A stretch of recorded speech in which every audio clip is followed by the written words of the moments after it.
I gave her everything, my pension, my trust, my future, and she took it all in 9 months. I saw the signs. I just didn't want to believe them. By the time I did, I had nothing left.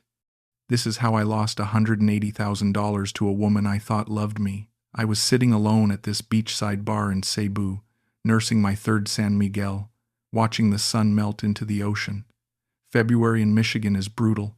Gray skies, empty house. 12 years since the divorce, and I still couldn't shake the cold that settled in my bones after Linda left. So I did what lonely men do.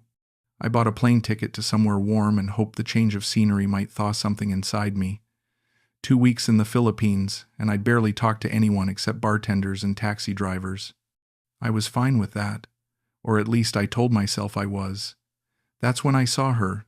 She was working behind the counter at the resort cafe, wiping down tables in her uniform. Black hair pulled back, slim build, maybe 5'3". She couldn't have been more than 25. I watched her move between tables with this quiet efficiency, and when she glanced up and caught me staring, I looked away fast. Too fast. Like a damn teenager. "Excuse me, sir." Her voice was soft, accented. I turned, and she was standing right there, smiling. "You need anything? More beer? Some food, maybe?" "No, I'm good. Thank you." She didn't leave. She tilted her head slightly, studying me. "You here alone?" "Yeah, just me." "That's sad. Beautiful sunset and no one to share." I laughed, surprised. "Well, that's life sometimes. I'm Trisha," she said, extending her hand. "Warren." Her hand was small and warm in mine. "You from America?" "Michigan. Up north, cold as hell this time of year." She pulled out the chair across from me. Just sat down. "I never been to America. Always dream about it, though. Big cities, snow, everything different. Snow's overrated. Trust me." She laughed. It was genuine. Light. "Maybe. But I still want to see." "You retire?" "Last year. Worked as a supervisor at an automotive parts factory for 38 years. "Wow. Long time. You must miss it." "Not really. The work was fine. It's just the quiet after that gets you." Something flickered in her eyes. Understanding, maybe. Or sympathy. "I know quiet. I work here 6 days a week. Go home to small room. Sleep. Come back. Same thing. We talked for 2 hours." She told me about growing up in a village north of Cebu, about her family's farm, about coming to the city for work when she was 19. She asked about Michigan, about my life, about what I did for fun. She laughed at my stories about factory mishaps and winter storms. She touched my arm when I made a joke about getting old. It was casual, natural, nothing felt forced. When her shift ended, she stood up. "I should go, but maybe I see you tomorrow? If you still here?" "I'll be here." She smiled, squeezed my hand, and walked away. I sat there long after she left, staring at my empty beer bottle. For the first time in years, I felt something other than numb. I kept telling myself not to get excited. She was young. She was beautiful. She was probably just being nice to a lonely old tourist. But when she smiled at me like that, with those eyes that seemed to actually see me, I felt like I mattered again, and I couldn't remember the last time anyone made me feel that way. I extended my trip, canceled my return flight, and booked another 2 weeks at the resort. I told myself it was because I needed more time to relax, but that was bullshit. It was because of her. Trisha met me every evening after her shift. We'd walk along the beach or grab street food from vendors near the market. She took me to places tourists never saw. Tiny restaurants with plastic chairs and the best grilled fish I'd ever tasted. Side streets where kids played basketball and old men smoked cigarettes on their porches. She introduced me to her world and I fell in love with it. Or maybe I was just falling in love with her. On our 3rd night together, we were sitting on the seawall, sharing a bag of fried bananas she'd bought from a street vendor. "Warren, can I ask you something personal?" "Sure. Why you come here alone? No wife? No girlfriend? I'd been waiting for that question. Divorced 12 years ago. No kids. My ex remarried, moved to Ohio. I stayed in Michigan because that's where the job was. After I retired, I realized I had no real reason to stay, no one waiting for me at home. She was quiet for a moment. Then she said, "That's very lonely." "Yeah, it is. You seem like good man, kind. Why no one take care of you?" I didn't have an answer for that. She reached over and took my hand. "I think maybe people don't see you right. They see old man. Retire. They think you done with life. But I see different. I see man who still want to feel alive." Jesus. She nailed it. That's exactly what I was. A man desperate to feel alive again. On our 5th night, I took her to a nice restaurant. Real tablecloths, air conditioning, the works. She protested at first, said it was too expensive, but I insisted. She wore a simple yellow dress and looked more beautiful than any woman I'd dated in decades. Over dinner, she told me more about her family. Her father was a farmer, her mother helped with the rice fields.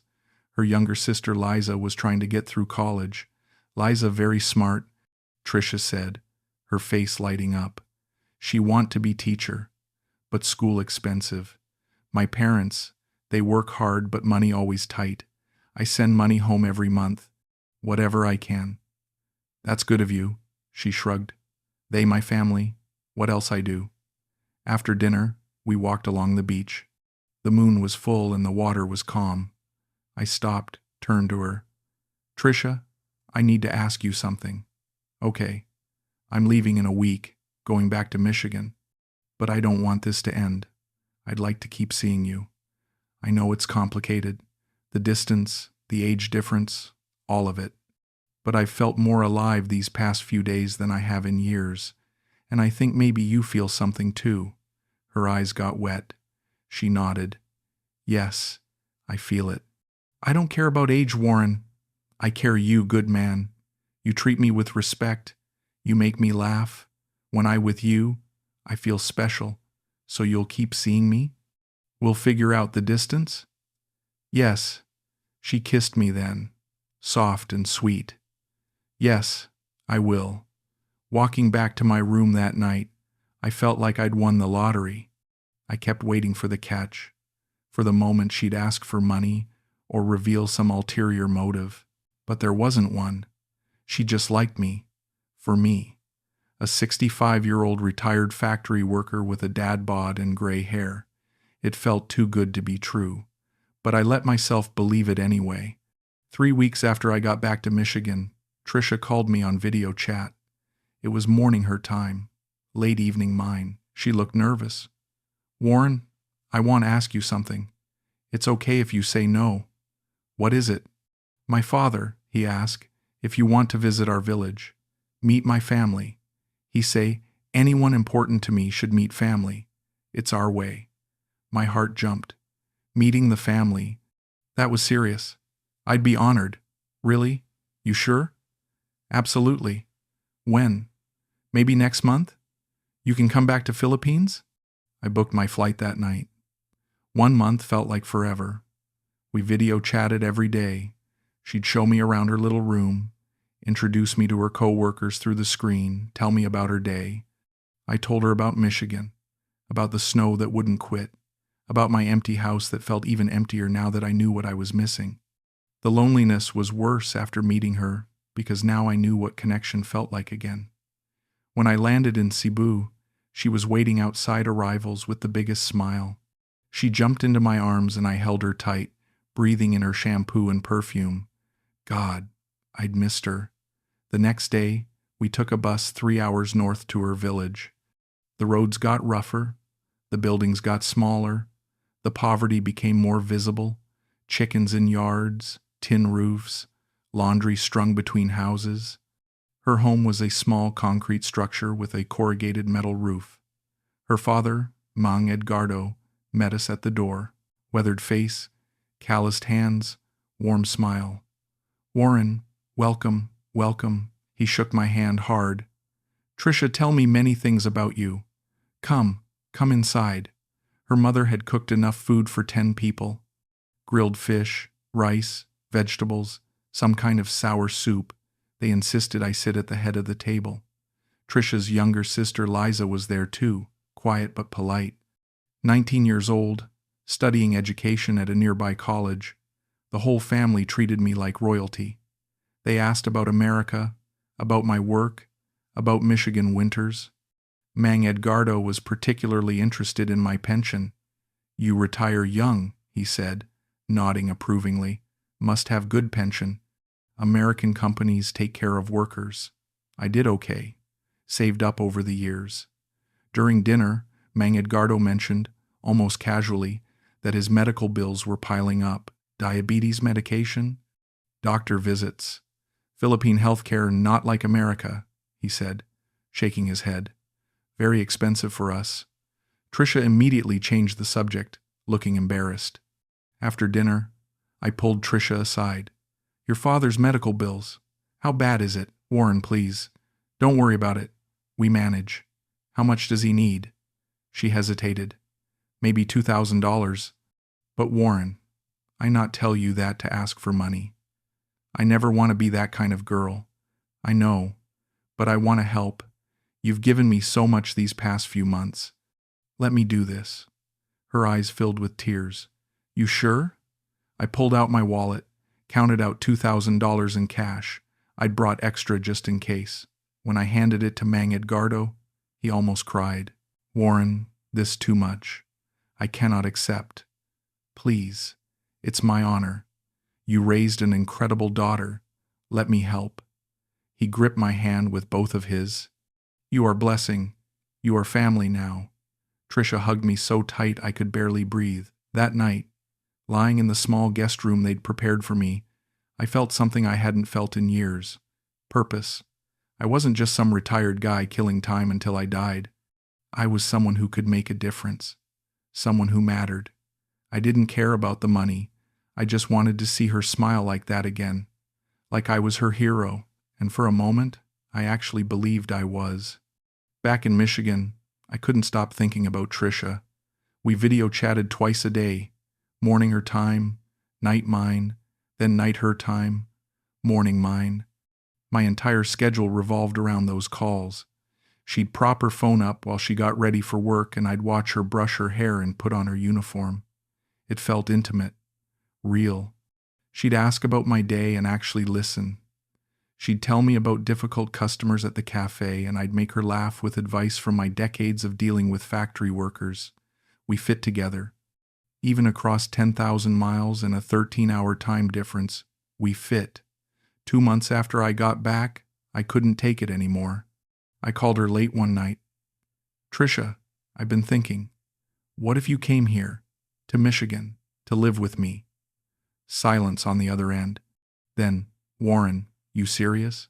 "Completely. I've been looking into it. There's something called a fiancé visa. It takes time, but it's possible. We'd have to get married within 90 days of you arriving, but I want that anyway. I want you here. With me." She started crying. "Warren, I don't know what to say. This is my dream, but it's so expensive and complicated. I'll handle everything. The paperwork, the fees, all of it. You just have to say yes. Yes. Of course, yes. I want to be with you." The next morning, I contacted an immigration lawyer. Her name was Patricia, and her retainer was $5,000 just to start the process. I didn't hesitate. I wired the money that afternoon. Patricia explained it would take months, maybe over a year. Background checks, interviews, medical exams, mountains of paperwork. But it was possible. Trisha could be here by next year if everything went smoothly. A week later, Trisha called me crying. "Warren, I have problem. Liza tuition due next month, $3,500. My parents, they don't have it. If she don't pay, she have to stop school. Everything she worked for, gone. How much do you need?" "I don't want to ask you for money, Warren. You already do so much. Trisha, listen to me. If we're going to be married, your family is my family. I want to help." "How much?" $3,500. but it's too much. Maybe Liza can take semester off, work, save money. No, she shouldn't have to stop. I'll send it tomorrow. Warren, you sure? I'm sure. I sent the money through Western Union. The fees were insane, but I didn't care. 2 weeks later, she called again.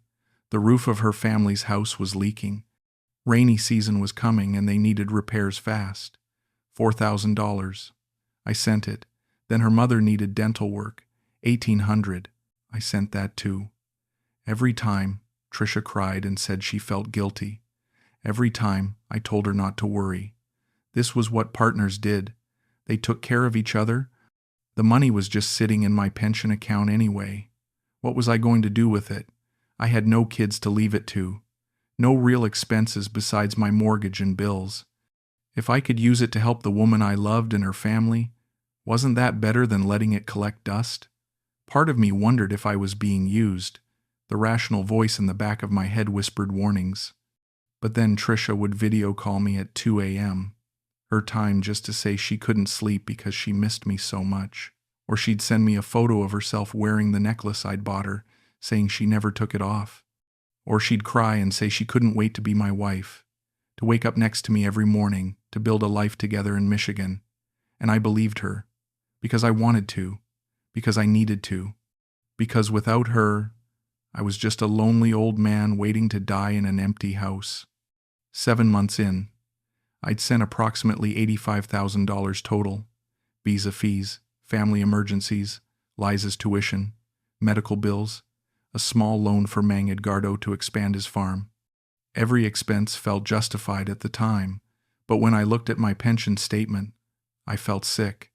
My account that had $215,000 now showed $130,000. Over a third of my retirement savings gone in 7 months. The lawyer said the visa process was moving forward but slowly. These things take time, she reminded me. I tried to be patient. My friend Mark, another American expat, came through Michigan on a visit back to the States. We'd met online in an expat forum. He lived in Cebu full-time and had been there for 8 years. We grabbed beers at a sports bar near my house. "So tell me about this girl," Mark said, halfway through his second beer. I told him everything. How we met, how she made me feel, the visa plans. He listened without interrupting. "You sending her money?" he finally asked. "Helping her family, medical bills, tuition, stuff like that." "How much? Does it matter?" "Warren, yeah, it matters. Maybe 80,000-90,000. I haven't added it all up." Mark set down his beer, looked at me hard. "Listen, man, I'm not trying to be a dick, but I've lived there 8 years. I've seen this story 100 times. These girls, they're good at what they do, really good. They make you feel special. They cry at the right moments. They introduce you to the family who's always having some crisis that needs money. Meanwhile, there's usually a Filipino boyfriend in the background getting a cut." I felt my face get hot. Trisha's not like that. They're all not like that. Until they are. "You don't know her, Mark." "You're right. I don't. But I know how this works. I'm not saying she's evil. A lot of these girls are just trying to survive. They come from poverty we can't imagine, but that doesn't mean it's real love. That doesn't mean she's not playing you. I think I know the difference between real love and being played." Mark held up his hands. Okay. I hope you're right. I really do. Just be careful, man. Protect yourself. Don't send everything you have." That night, I couldn't sleep. Mark's words kept circling my brain. I grabbed my laptop and pulled up Trisha's Facebook. I scrolled through her photos. Most were selfies or photos with her coworkers. Nothing suspicious, but doubt had crept in. That nasty little voice that says maybe everyone else is right and you're the fool. I video called her. It was morning her time. "Warren, hi baby. I just wake up. I look terrible." She laughed, rubbing her eyes. "Trisha, I need to ask you something." Her smile faded. "Okay. What wrong? Are you really in love with me? Or is this about the money? Her face crumpled. Tears came fast. How can you ask me that? After everything? I'm sorry. A friend said some things, and I got in my head. What friend? What they say? Just that I should be careful. That some women prey on lonely guys like me. You think I'm like that? You think I just want your money? She was really crying now.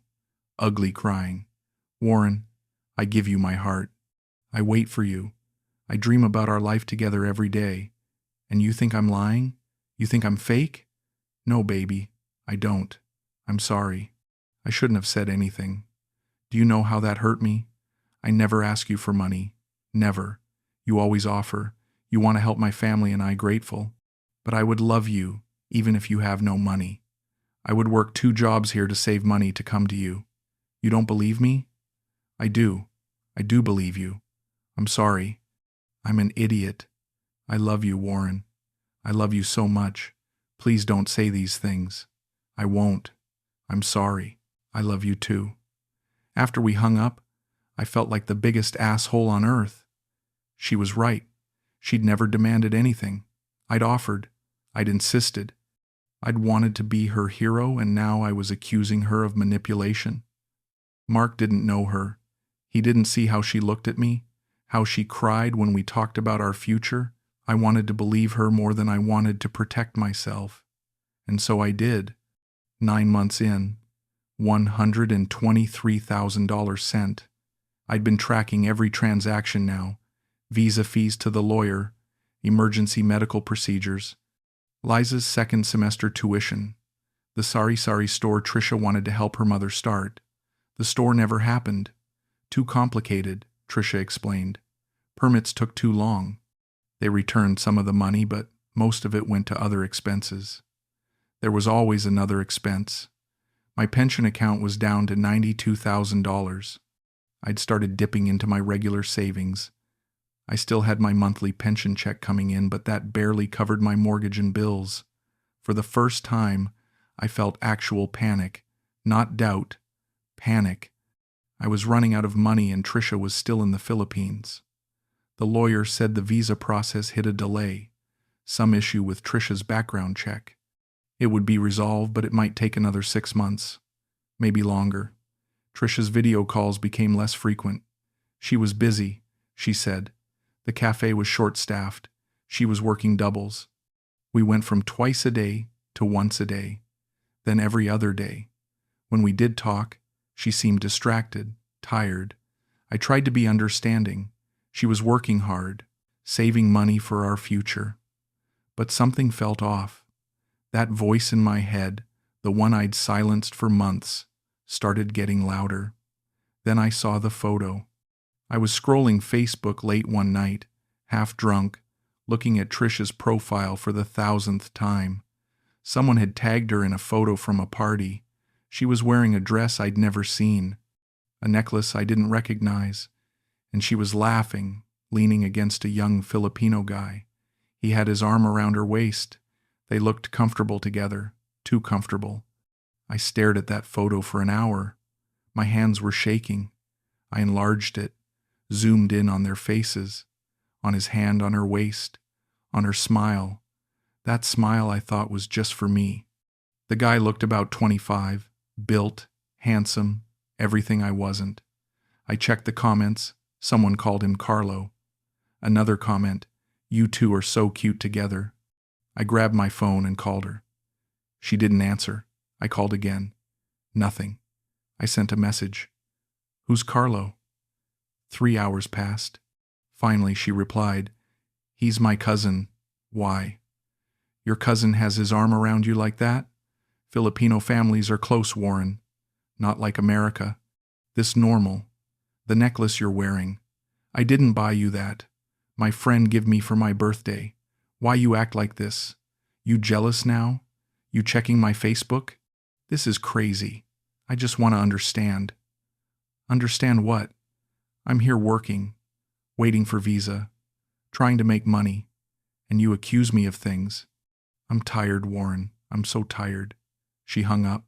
I sat there in my living room, phone in hand, feeling like I was losing my mind. Maybe I was crazy. Maybe it was just her cousin. Maybe the necklace was from a friend. Filipino families are close, right? That's what she said. But my gut said something different. My gut said I was being played. I opened my banking app and scrolled through months of transactions. 2,000 here, 4,000 there, 3,500, 1,800. 7,000 for the failed store, 5,200 for visa fees. On and on. I added it up 3 times, $123,000 gone. And Trisha was still 10,000 miles away, posting photos with guys named Carlo. I couldn't sleep. I opened my laptop and started going through our old chat logs, reading back months of conversations, looking for clues I'd missed. There were so many. Baby, my father in hospital again. I so worried. I don't want to ask, but doctors say he need procedure. Warren, Liza might have to quit school. She crying every day. I don't know what to do. The roof leaking so bad. My mother getting sick from mold. I so scared for her. Every crisis perfectly timed. Every request wrapped in tears and love. And I'd sent money every single time. Because I believed her. Because I needed to believe her. Because without her, I was nothing. I stared at that photo until my eyes burned. I didn't want to see it, but I couldn't unsee it. That's when I knew. Deep down, in the place I'd been avoiding for months, I knew I'd been scammed. But knowing it and accepting it were 2 different things. And I wasn't ready to accept it yet. I didn't sleep for 3 days. I kept checking my phone, waiting for Trisha to call. To explain, to tell me I was wrong about everything. She didn't. Her Facebook went quiet. Her WhatsApp showed she was online, but she didn't message me. On the 4th day, I couldn't take it anymore. I sent her one final message. Tell me the truth, please. I can handle it. I just need to know the truth. The message showed as read. No response. I waited all day, then another day. On the 2nd night, at 3 a.m., Michigan time, my phone buzzed. A message from Trisha. My heart jumped. Finally, I opened it. I'm sorry. I can't do this anymore. That was it. 11 words. I stared at my screen. Read it 10 times. 20 times. I called her. The call didn't go through. Disconnected. I tried Facebook, unfriended, WhatsApp, blocked, Instagram, account gone. I checked her family's profiles. Mang Edgardo's page was still up, but I couldn't see anything. Blocked there too.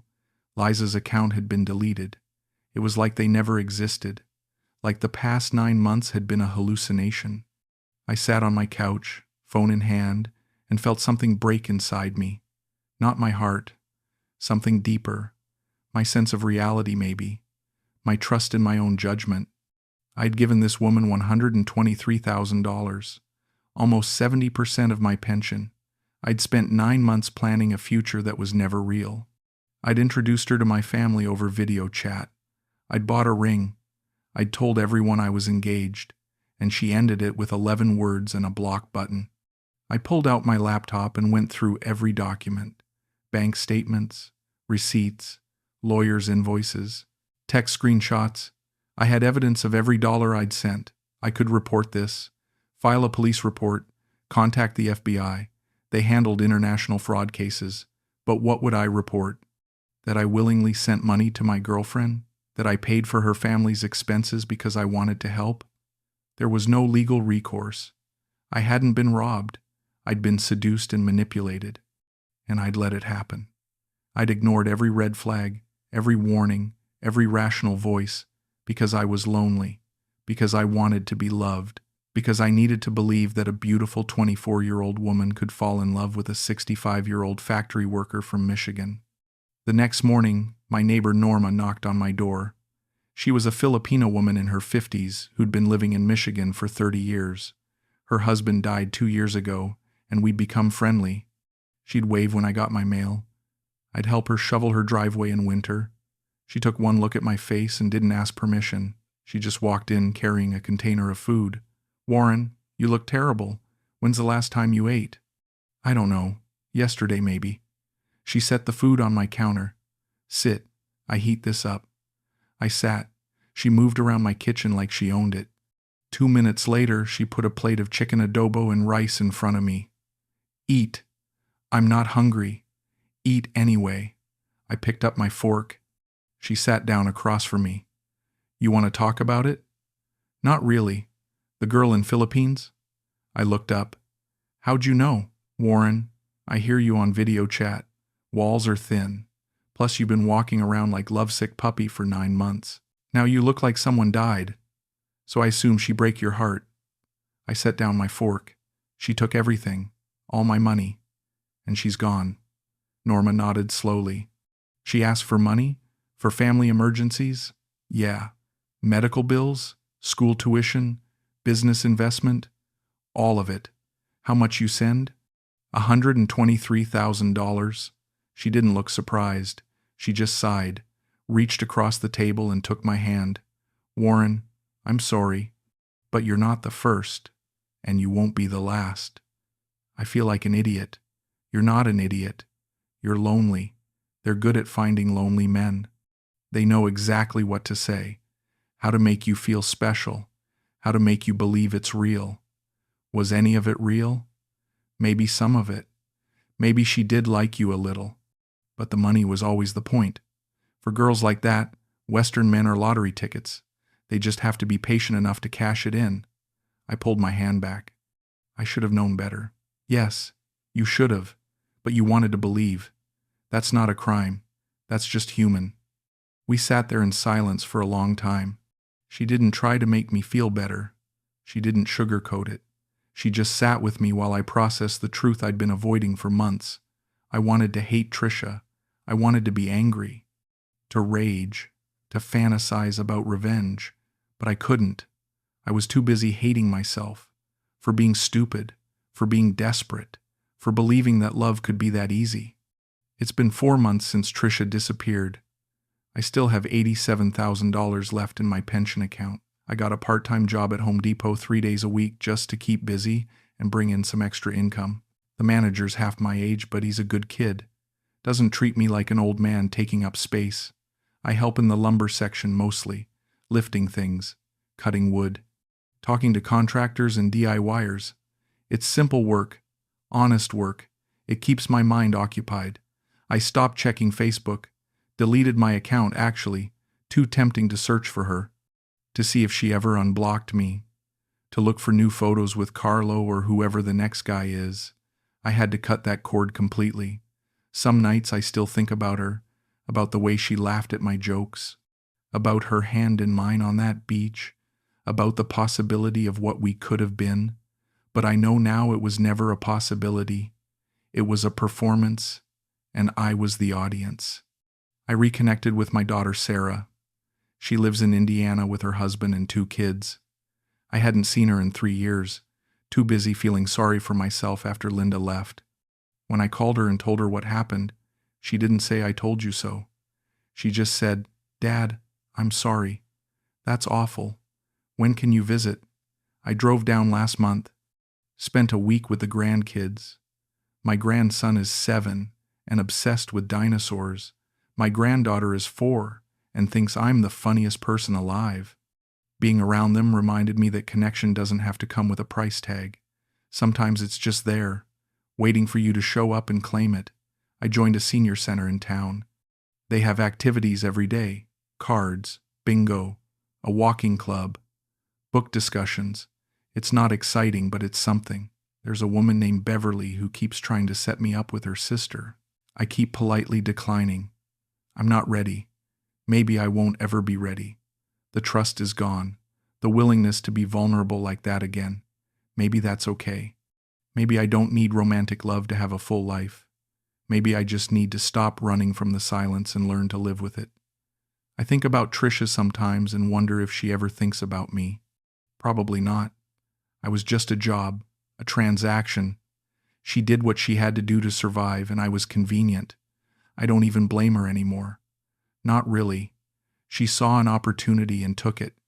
In her position, desperate and poor, would I have done differently? I'd like to think I would, but I don't know. Poverty does things to people, makes them see others as resources instead of humans. That doesn't excuse what she did, but it makes it less personal. She didn't destroy me because she hated me. She destroyed me because she needed money, and I had it. What hurts most isn't the money. I know that sounds crazy. $123,000 is a fortune to most people. It was most of my retirement, but I still have enough to live on if I'm careful, if I keep working part-time, if I don't get sick. The real loss was bigger than money. I lost my faith in my own judgment, my belief that I could tell real from fake. I thought I was smarter than this. I thought I'd lived enough life to see through manipulation. But loneliness made me blind. Desperation made me stupid, and now I have to live with the fact that I ignored every warning sign because I wanted the fantasy more than I wanted the truth. There's a guy at the senior center named Tom, 72, widower, lost his wife to cancer 5 years ago. He told me something last week that stuck with me. We were playing cards and somehow the conversation turned to mistakes. "Warren, you know what I learned?" he said, dealing another hand. "You can spend your whole life regretting the past, or you can accept that you did the best you could with what you knew at the time. You weren't trying to be stupid, you were trying to be happy. That's not a crime. Feels like one. Only because you're still punishing yourself. At some point you gotta forgive you, otherwise you're just stuck. I'm trying to forgive myself. Some days are easier than others. I still wake up at 3 in the morning sometimes, calculating how much money I sent, wondering where it all went, imagining Trisha and Carlo laughing at the stupid old American who thought he could buy love. But those nights are getting less frequent. The shame is fading into something quieter. Acceptance maybe, or just exhaustion. I lost a lot of money. But what hurt most was realizing I gave it all to a ghost. She was never real. The woman I loved, the future I imagined, the connection I felt, all of it was built on lies and loneliness. And maybe I wasn't real either. Not the version I showed her. I pretended to be confident and generous and unbothered by age and distance. But really I was just a scared old man desperate for someone to tell him he still mattered. I've got time left. Not a lot. I'm 65. Maybe I've got 20 good years if I'm lucky. Maybe 10.